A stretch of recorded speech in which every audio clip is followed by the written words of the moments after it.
นี่แม่นเส้นทางตัดผ่านข้ามใจกลางบึงทัดหลวงจากสามแยก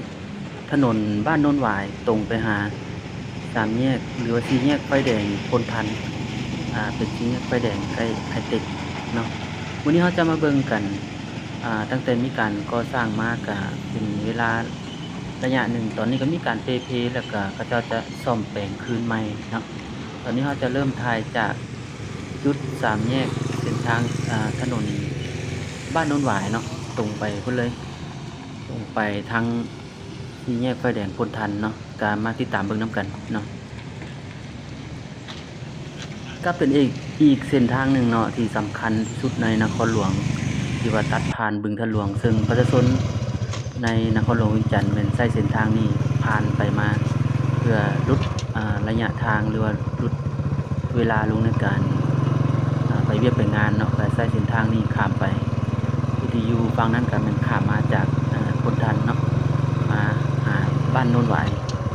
ตอนนี้ก็ถือว่ามีการก่อสร้างซ่อมแปลงคืนใหม่เนาะถึงจากที่ว่าระยะผ่านมาก็แม่นสมใช้มาหลายปีเติบเนาะจักปีเนาะบ่ค่อยชื่อได้ปานใดตอนนี้เพิ่นก็มันอยู่ในโครงการเขตเศรษฐกิจพิเศษบึงทะหลวงอยู่ในเขตเมืองไสสิฐานนครหลวงเวียงจันทน์เนาะก็เป็นพื้นที่ที่ว่าเป็นสัมปทานเนาะโครงการของจีนนั่นแหละที่ว่ามาสัมปทาน90ปีแล้วก็จะสร้างเมืองนี้เป็นเมืองสวรรค์บนดินที่ตอนเพิ่นเปิดมาตอนนี้ว่าเป็นเมืองสวรรค์บนดินทุกๆปีก็จะมีการก่อสร้างแบบนี้เนาะตลอดปีเลยก่อสร้างตลอดปีนี้แม่นหนักเนี่ยเนาะมีการก่อสร้างอาจจะสร้างตึกอาคารที่อยู่จุดใจกลางพุ่นก็เลยมีรถบรรทุกแก้ดินหินทรายผ่านจะเป็น10ล้อ12ล้อแล้วก็รถขนาดใหญ่กว่านั้นอีกเนาะแก้ดินผ่านตลอดมื้อละหลายร้อยเที่ยวก็เลยเฮ็ดให้เส้นทางตัวนี้เพแล้วก็มันก็อยู่ในโครงการของเพิ่นเองเนาะเพิ่นก็จะซ่อมแปลงเองตัวนี้ก็แม่นหน้าตลาดบึงทะหลวงนั่นแหละพี่น้องก็ถือว่าเป็นเส้นทางที่ว่ายาวเติบเนาะจุดที่ว่าเพิ่นจะก่อสร้างคืนใหม่ซ่อมแปลงคืนใหม่ซะเบื้องซ้ายเพิ่นเริ่มเทแล้วเนาะบัดนี้เพิ่นจะเฮ็ดเป็นเส้นทางคอนกรีตเสริมเหล็กหรือว่าเส้นทางเบตงเสริมเหล็กอย่างดีนั่นแหละถ้าไม่เฮ็ดสำเร็จตัวนี้นี่ก็จะสร้างความสะดวกสบายให้ชาวนครหลวงอย่างล้นหลายถึงว่าเพิ่นจะสร้างข้างนั้นเบื้องนั้นก่อนนะตรงเบื้องนี้ยังเพียวอยู่แล้วก็มีรถบรรทุกขนส่ง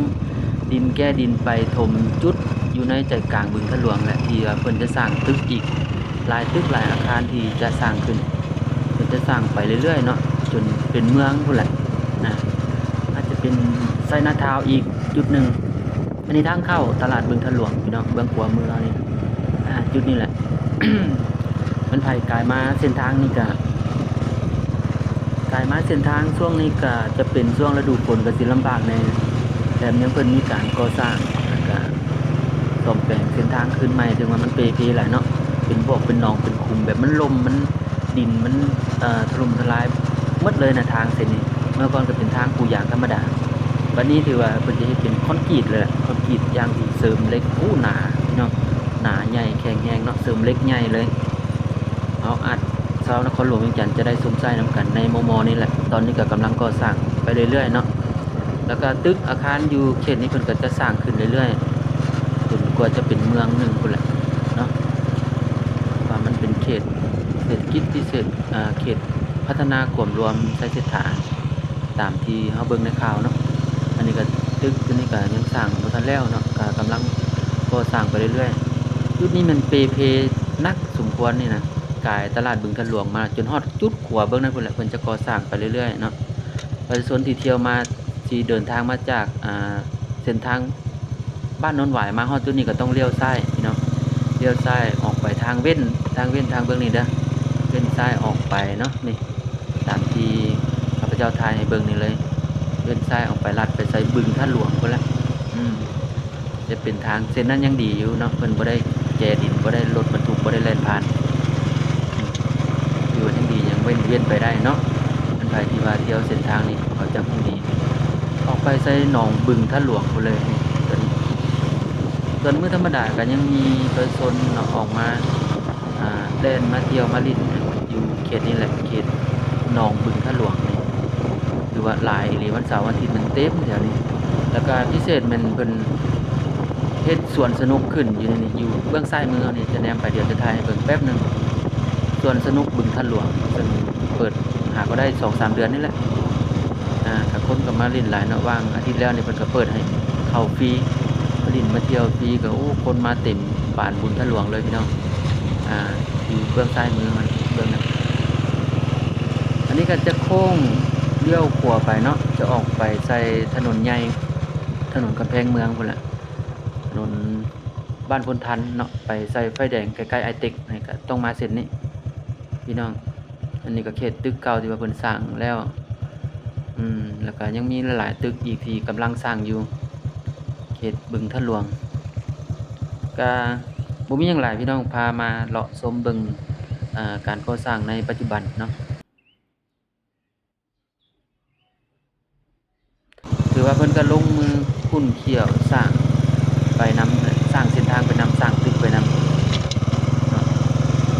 โครงการเพิ่นก็แบบยาวนานจะเฮ็ดเป็นเมืองหนึ่งเลยที่เฮาแนมเห็นพู้นแม่นอันนั้นสวนสนุกแหละพี่น้องสวนสนุกบึงทะหลวงที่ว่าเฮาแนมเห็นไกลๆมีสวนสนุกบึงทะหลวงอยู่เขตนั้นตอนนี้เฮาก็จะกลับโค้งกลับคืนไปจุดสามแยกถนนบ้านโนนหวายที่ว่าเฮาถ่ายการมาเมื่อกี้ ขากลับไปนี่เขาก็จะถ่ายให้เบิ่งอีกรอบหนึ่งเนาะมาฮอดจุดนี้ก็ถือว่ายังก่อสร้างอยู่เบื้องขวานี่อันนี้ถือว่าขาเรากลับมามันจะอยู่เบื้องขวาหมดเลยจะถ่ายให้เบิ่งอีกรอบหนึ่งเพิ่นก็จะมีห้าวเหล็กคั่นไว้แล้วก็เบื้องขวาก็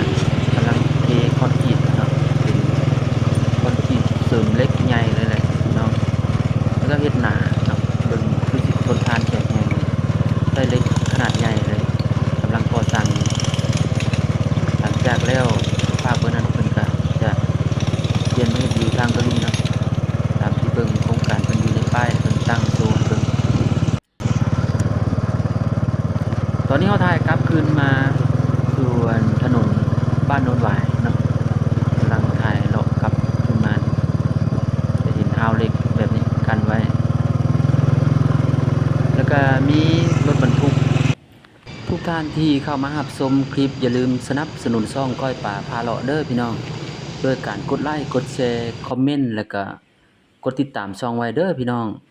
จะเป็นพระคุณอย่างหลายสบายดี